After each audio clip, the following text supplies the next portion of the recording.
नमस्कार साथियों, पाठशाला के इस डिजिटल मंच पे आप सभी का स्वागत है, हार्दिक अभिनंदन है।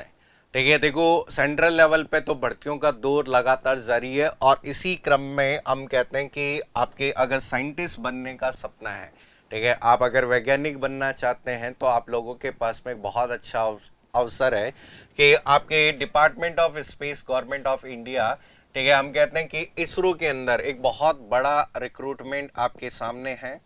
ठीक है, देखो यहाँ पर हम कहते हैं कि बढ़ती हजारों में नहीं आती, कभी भी नहीं आती है। ठीक है, इनमें जितनी वैकेंसीज हमेशा आती है उतनी ही आती है। तो इसमें अगर आप देखें तो यहाँ पर आपके इसरो के अंदर आपका एप्लीकेशन इनवाइट किए गए हैं।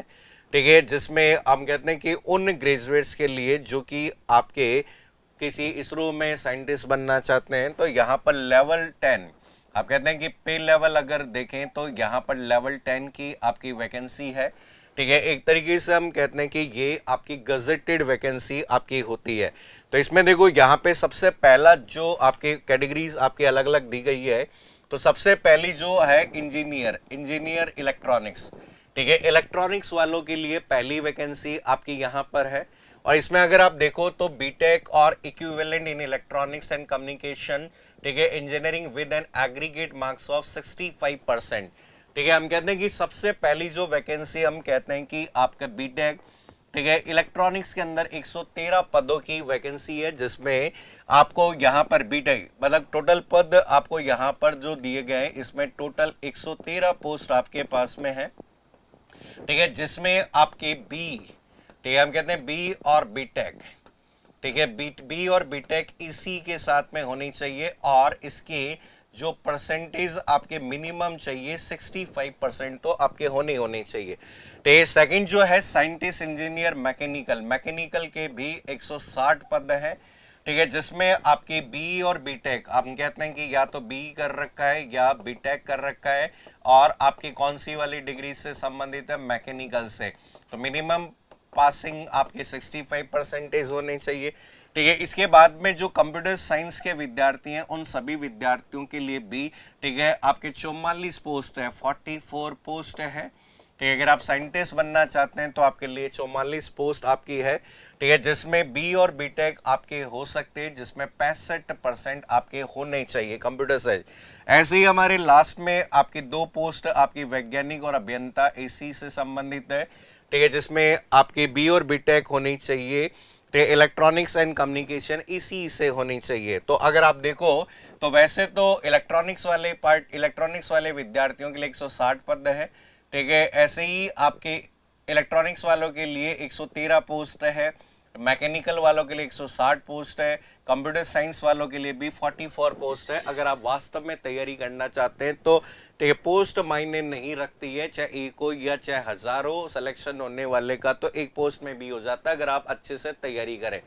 ठीक है, तो यहाँ पर ये सारे के सारे सेंटर्स आपके यहाँ पर दिए गए हैं कि जो अलग अलग जो सेंटर्स है कि किस किस जगह पर सेंटर होंगे, ये सब चीज़ें दी गई है, इंफॉर्मेशन बाकी ये सारी दी गई है। अब यहाँ पर इसमें देखो, ठीक है, आवेदन जो शुल्क की बात की जा रही है, आवेदन शुल्क जो आपसे कई बार स्टूडेंट इसको लेकर भी कंफ्यूज रहते हैं, आवेदन शुल्क, ठीक है, हम कहते हैं सभी पदों के लिए 250 रुपये, केवल 250 रुपये। ठीक है, आवेदन शुल्क हालांकि शुरू में सभी उम्मीदवारों को प्रोसेसिंग शुल्क के रूप में प्रति आवेदन समान रूप से 750 रुपये का भुगतान करना होगा। प्रोसेसिंग शुल्क केवल उन उम्मीदवारों को वापस किया जाएगा जो लिखित परीक्षा में आपके उपस्थित होंगे। मतलब यहाँ पर अगर आप, ठीक है, एग्जाम देते हैं तो आपका रिफंड भी कर दिया जाएगा, जिससे 750 रुपये, अब कहते हैं 750 रुपये अर्थात उन उम्मीदवारों के लिए जो पूर्ण वापसी जिनके आवेदन शुल्क के भुगतान से छूट दी गई है, जैसे अनुसूचित, ठीक है, SC ST या फिर जो भूतपूर्व सैनिक है उनके लिए, और बाकी को 500 रुपये काट कर दे दिए जाएंगे। ठीक है, आप भुगतान करने के ये सारे के सारे तरीके हैं, internet banking, UPI, debit card, credit card, इनके माध्यम से भुगतान कर सकते हैं। ठीक है, बाकी ये सब चयन प्रक्रिया, ठीक है, जो कि यहाँ पे कई जने पूछते हैं कि साहब सिलेक्शन प्रोसेस क्या होगा, तो यहाँ पे लिखित परीक्षा अहमदाबाद, बेंगलोर, भोपाल, चेन्नई, गुवाहाटी, हैदराबाद, कोलकाता, लखनऊ, मुंबई, नई दिल्ली और तिरुवनंतपुरम जैसे 11 स्थानों पर आयोजित की जाएगी। ठीक है, हालांकि इसरो के पास लिखित परीक्षा का स्थान रद्द परिवर्तित करने तथा अभ्यर्थियों को कोई अन्य परीक्षा केंद्र पुनः आवंटन करने का अधिकार सुरक्षित है। लिखित परीक्षा हेतु तो आपका कॉल लेटर दिया जाएगा जो पंजीकृत ईमेल आईडी में ही भेजे जाएंगे। तो यहाँ पर ये सारे के सारे सेंटर हैं। ठीक है, अब लिखित परीक्षा का क्या प्रारूप रहेगा कि सर लिखित परीक्षा का क्या आपका प्रारूप रहने वाला है। तो टोटल यहाँ पर 120 मिनट की अवधि के साथ भाग है, वह भाग है जैसे दो भागों के लिए एक वस्तुनिष्ठ पेपर होगा। आप कहते हैं सिंगल ऑब्जेक्टिव टाइप आपका एमसीक्यू पेपर होगा जिसमें पार्ट ए और पार्ट बी होंगे। ठीक है, जिसमें आपके कोई भी जो पैटर्न आपका दिया गया है वो हमें समझना है कि आपके भाग ए और भाग बी के लिए यहाँ पर जो दिया गया है इस तरीके से पैटर्न दिया गया है। ठीक है, भाग ए तो हम कहते हैं कि यहाँ पर देखो दो पार्ट में पेपर दिया गया है जैसे पार्ट ए, ठीक है, पार्ट ए और पार्ट बी आपके दो भागों में ये पेपर होने वाला है। ठीक है, पार्ट ए के अंदर 80 क्वेश्चन होंगे। तो हम कहते हैं कि टोटल आपके कितने क्वेश्चन है, 80 एमसीक्यू है। ठीक है, मल्टीपल चॉइस क्वेश्चन होंगे, प्रत्येक का 1 अंक होगा और नेगेटिव मार्किंग माइनस आपका 1/3 है। ठीक है, पार्ट 2 के अंदर आपके टोटल 20 एमसीक्यू होंगे। तो 20 एमसीक्यू आपके पार्ट बी में होंगे। ठीक है, सॉरी 20 अंकों के लिए 15 विकल्प है। तो हम कहते हैं कि यहाँ पर आपके टोटल 15 ही एमसीक्यू आपके दिए गए हैं, लेकिन इनके अंक जो होंगे 20 मार्क्स के यहाँ पर होंगे। ठीक है, ये ध्यान रखना है इसमें। ठीक है, फिर इसके बाद में आपका इंटरव्यू कॉल होगा। इंटरव्यू भी लिखित परीक्षा में निष्पादन के आधार पर न्यूनतम 10 अभ्यर्थी को, ठीक है, एक मतलब कि रेशियो के आधार पे आपने 5 गुना विद्यार्थियों को हम इंटरव्यू के लिए बुलाया जाएगा। ठीक है, जिसमें देखो एग्जाम का जो आपका है, ठीक है, जिसमें देखो टेक्निकल एकेडमिक नॉलेज 40 नंबर का है। ठीक है, ऐसे awareness in relevance to the area of specialization technical specialization के 20 सवाल है। ऐसे ही प्रेजेंटेशन और कम्युनिकेशन स्किल के 20।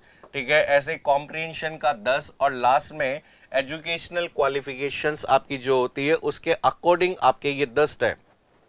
ठीक है, अलग अलग क्राइटेरिया आपके दिए गए हैं कि जैसे मान लीजिए आपके institute type IIT, ISC, NIT institute with NIRF taught 20 ranking में तो 3 मार्क मिल गए।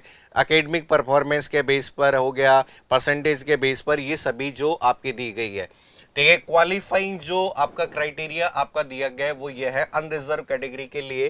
ठीक है, आपके दोनों ही पार्ट 1 और पार्ट 2 के अंदर मिनिमम 50% लाना जरूरी है। ठीक है, ऐसे इंटरव्यू में भी 50% है तो टोटल योग 60 होना चाहिए परसेंटेज। ऐसे आपके जो रिजर्व वाले पार्ट होते हैं जो केवल PW, यहाँ पे हम कहते हैं कि यहाँ पर PWBD वाले पार्ट ए और पार्ट बी में 40% लाने के लिए बात करते हैं। ये सारी इंफॉर्मेशन आपकी दी गई है। तो याद रखने के लिए महत्वपूर्ण डेट ये है कि 27/5/2025 से फॉर्म खुल चुके हैं। 16/6/2000 आपके 25 को लास्ट डेट है। 18/6/2025 को अगर बात करें आप लास्ट पेमेंट कर सकते हैं और आवेदन और अन्य जानकारी के लिए इस वेबसाइट को भी आप देख सकते हैं। तो ये एक अच्छी वैकेंसी है इसरो आपकी, जहां पर लोगों का सपना होता है कि देश के लिए सेवा करने के अलग अलग तरीके होते हैं, उसमें से भी साइंटिस्ट बनकर भी आप देश की सेवा कर सकते हैं। तो ये छोटी सी इन्फॉर्मेशन थी, अपने साथियों के साथ में ज़रूर शेयर करें जो वास्तविक रूप से अगर इस तरह की एग्जाम्स की तैयारी करना चाह रहे हैं। Thank you so much, take care, all the best.